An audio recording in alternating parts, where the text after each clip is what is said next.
And so next up is Phil Vallance talking about channelization using RFNoC. Thank you. Okay.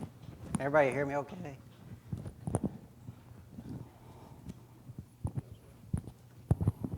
So I'm Phil Vallance. I'm from Critical Mission Engineering, and I worked on some channelization using the RFNoC infrastructure. This is just a little blurb about what we do. A lot of DSP, we specialize in FPGA development, and hopefully you'll get some of that flavor of what we do from this talk. So I'm going to introduce the M/2 Channelizer. This is what that's what was implemented. I'm going to give a fairly extensive Channelizer background. I've included a lot of the math, but it's really just for reference. What I hope to convey to the audience is that through block diagrams, you can understand how the Channelizer was derived. And all this work, I will say up front, was based on Fred Harris's work. And so I reference that in the slides and also in the paper. I will then go over the hardware implementation as it was done using the RFNoC infrastructure. Another key point that was done for this development work was the filter generation, and I'll discuss how that was done efficiently and how it's done in real time, how it's done in the system using some pretty straightforward C code. And then I'll finally just go over briefly go over some results of the work. So I want to review the derivation of the M/2 Channelizer. So an M-based downsampling channelizer is a critically sampled channelizer. So an M/2 channelizer presents to the output of the channelizer 2 samples per baud, and that's an easy way to look at it. And so obviously this is an advantageous implementation because a lot of demodulators require 2 samples per baud. As an aside, you can also do perfect reconstruction. So you can do the dual, which I won't cover in this talk, but you can do the dual of the channelizer, which is the synthesizer, and reconstruct signals. All of this is detailed in Harris's work. And then, like I said, I'll provide the FPGA implementation as it's optimized for both the Xilinx architecture and the RFNoC framework. And there are some limitations and some drawbacks to the implementation using the FFT core. And I'll also highlight the latency issues that you'll find in the development. So why do we want to do an M/2 based channelizer?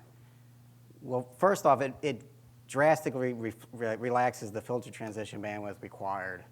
Because you are getting 2 samples per baud, the filter transition bandwidth, or the roll-off of that filter, is relaxed. And so what I've plotted here in the blue is if you're trying to fit the same bandwidth through an M-based channelizer versus an M/2, which is highlighted in orange. And you can see the filter response that you get.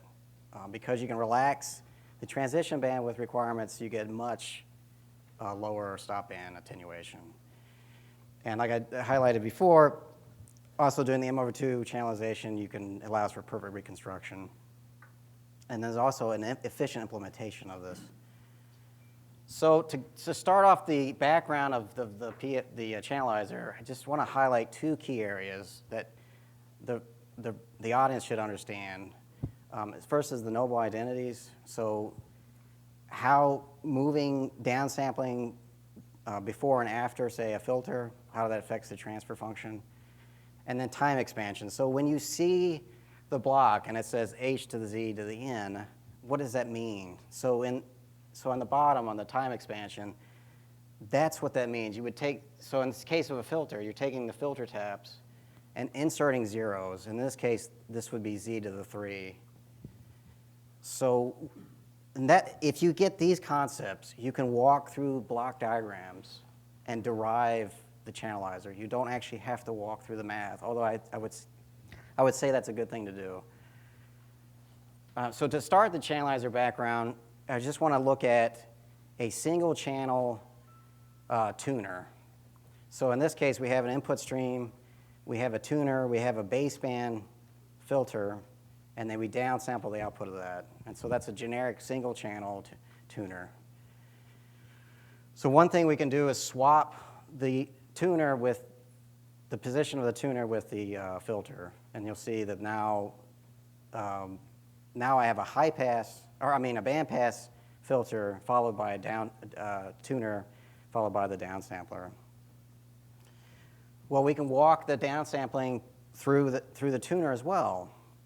So that's what we did here. And you can notice that at each time step, the tuner is now doing a phase shift of m times theta k. So m times larger. And then if we restrict the tuner to the theta k to 2 pi over m, then because of the periodicity of the complex exponential, that goes away. So we're left with is a bandpass filter.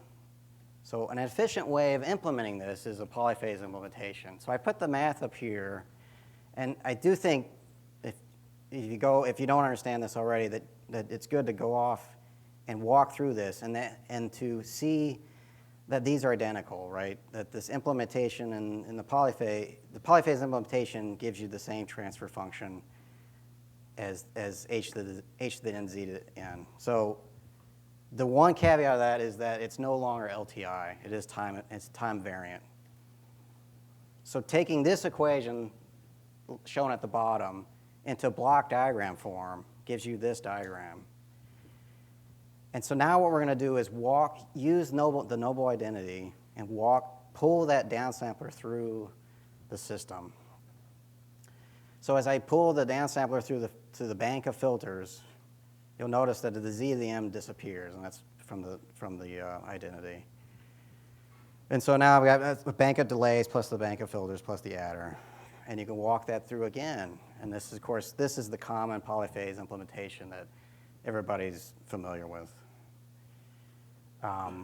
This is another. So this is substituting back in to get the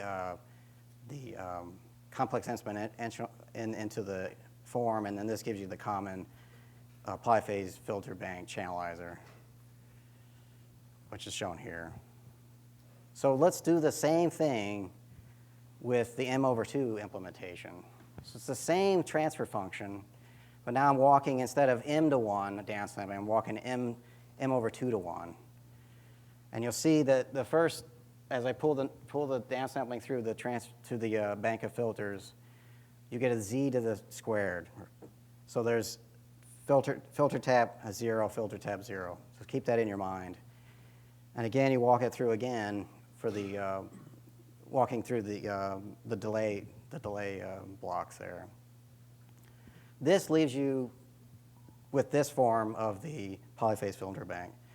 So you are supplying the same sample to 2 branches of the polyphase filter bank at the same time.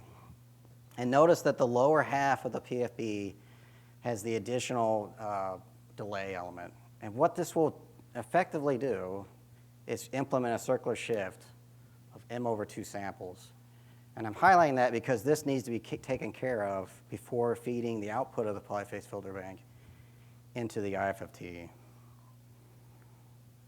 So one way to look at this compensation that I speak of is to watch the origin of the output of the polyphase filter bank, or the input of the polyphase filter bank to the origin of the FFT. And you can see that the origin is striding at m/2 samples. And then this is the sort of a time step 2 of this. So to compensate for this, before we send the output of the PFB into the IFFT, we need to implement a circular shift. And so your final system diagram for the m/2 channelizer looks like this. You're feeding identical samples to this input data buffer, which then loads the polyphase filter bank, which on the output of that goes to a circular buffer to offset this rolling origin, and then finally to the endpoint IFFT. So now we start with the implementation of this. So the first diagram I'm looking at is the input buffer.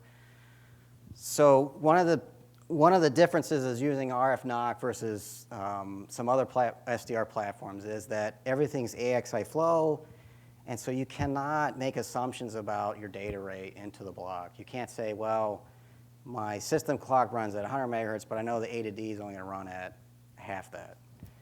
Because of flow control, you may get samples every other clock cycle. You may get a burst, a constant burst of of samples coming into your block. So this, you do have to implement the AXI throttling correctly. And so what this diagram shows is the input buffer does this, and it also implements the ping pong RAM so that you can get continuous streaming. So what to note about the input buffer is the same sample is written to 2 memory locations simultaneously. So they're actually true dual port RAMs being used. And then on the read side, you're reading, you're toggling between which RAM to read out of the output. So from a latency perspective, you're going to get a block, at least a block length of latency, because you're reading the old data while you're writing in new data. So that's kind of what I wanted to. Oh, and so yeah, that's fine.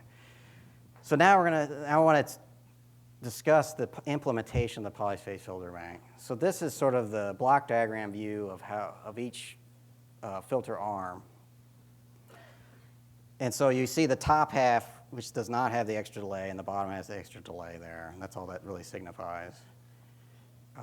And so to optimally implement this into, say, the Xilinx architecture, you really need to map the previous block diagram to the DSP-48s. You want to utilize the systolic nature of the architecture. You want to utilize the pipeline that's inherent in the DSP-48.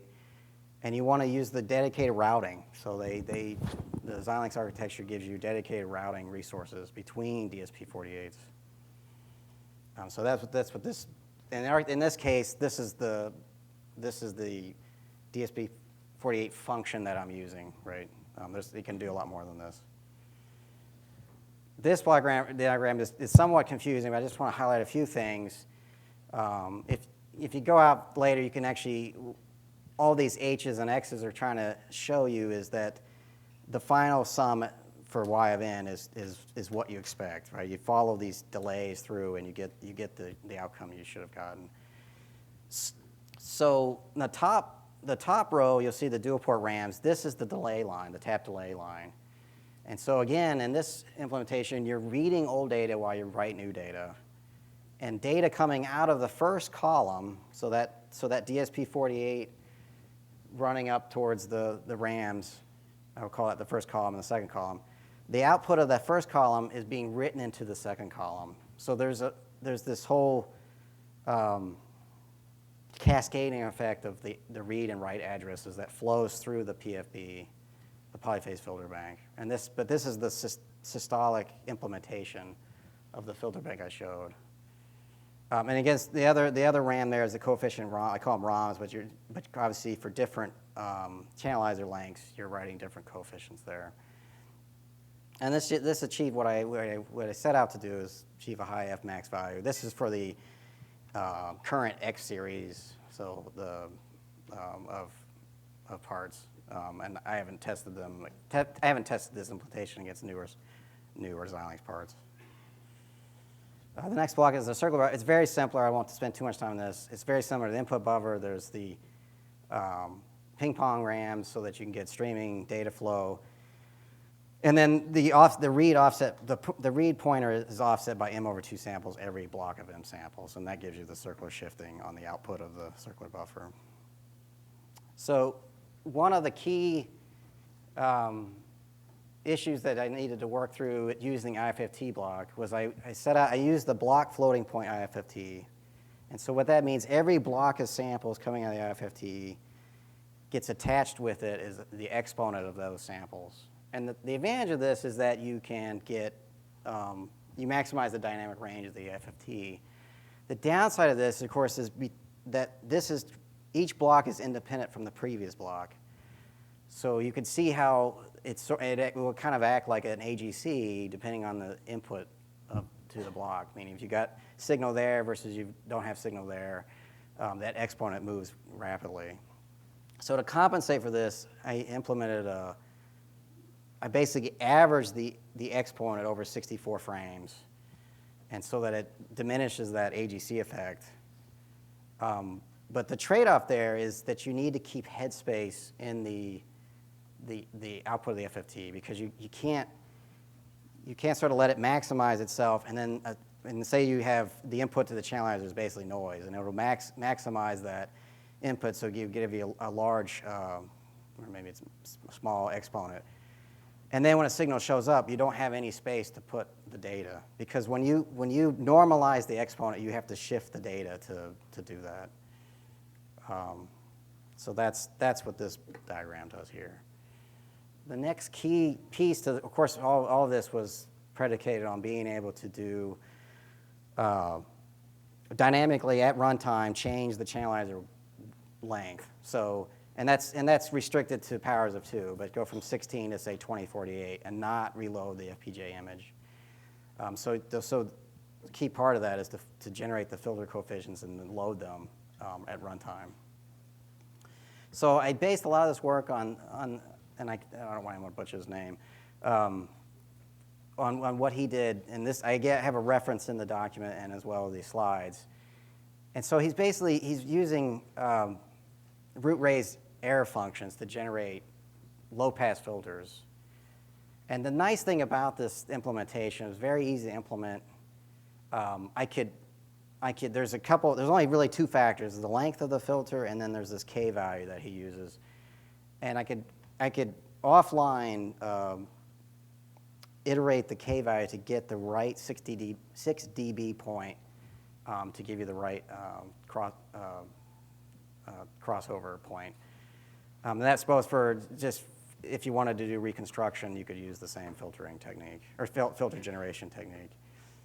It's not as flexible as Ramez, but it doesn't need to be, right? I have fixed. I'm not looking. I just want a low-pass filter. I want a smooth pass band and a very low stop band. And then doing these iterations offline is not a big deal because I have a limited set of filter lengths. Because in hardware, you're going to fix the number of taps per phase, and then that number times whatever channelizer length you want is the number of coefficients you have to calculate. So that's a very fixed set of coefficients you need to calculate. And then finally, so we'll just briefly go over the implementation. So what I've shown here is a 256 channel channelizer. The system can actually run to 2048. The limitation really isn't DSPs because the PFP, the polyphase filter bank doesn't change shape. The limitation is block RAM, right? So for the input buffer, the PFB RAMs, the circular buffer, and of course the FFT, they have to be able to consume the largest channelizer size you're going to give it. So that's the limitation on this implementation.